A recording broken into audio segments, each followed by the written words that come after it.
Creation Science Evangelism presents Creation in Common Sense with Eric Hovind.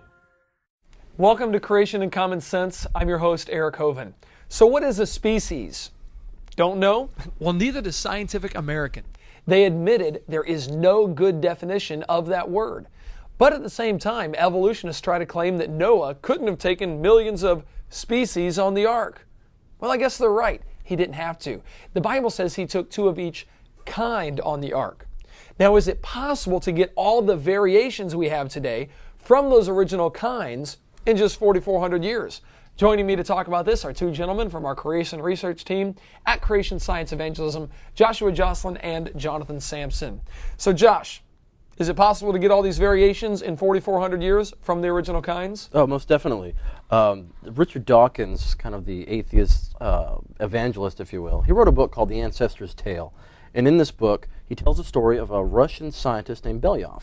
Now, Belyaev took silver foxes and he selectively bred for tameness. That's the pretty cool good. thing was these foxes changed the color of their coats to black and white patches and muzzles.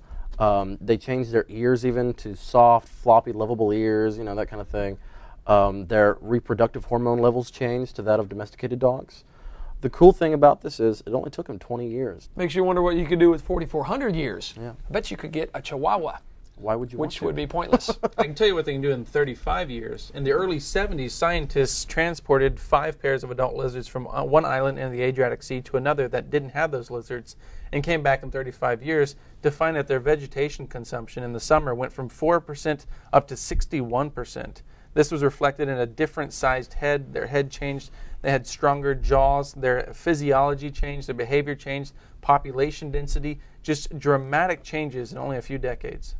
Did they have any feathers yet? They're supposed to evolve those. No, not yet. I believe maybe some that were munching on some dead bird carcasses might. That's about it.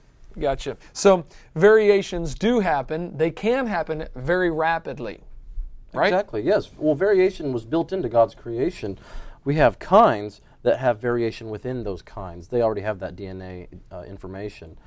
Evolution prescribes a process whereby information is added, new information is added. But this is just variation with the information that is already there.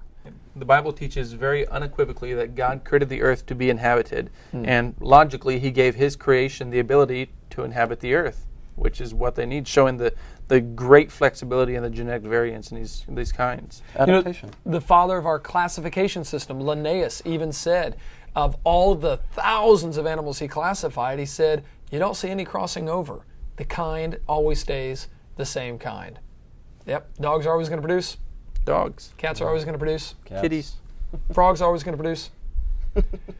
Frog. Tadpoles. Yeah, tadpoles. The Bible says, the earth is the Lord's and the fullness thereof, the world and all that they that dwell therein. Thank you for joining us for today's Creation in Common Sense. We hope you'll always use creation science for evangelism.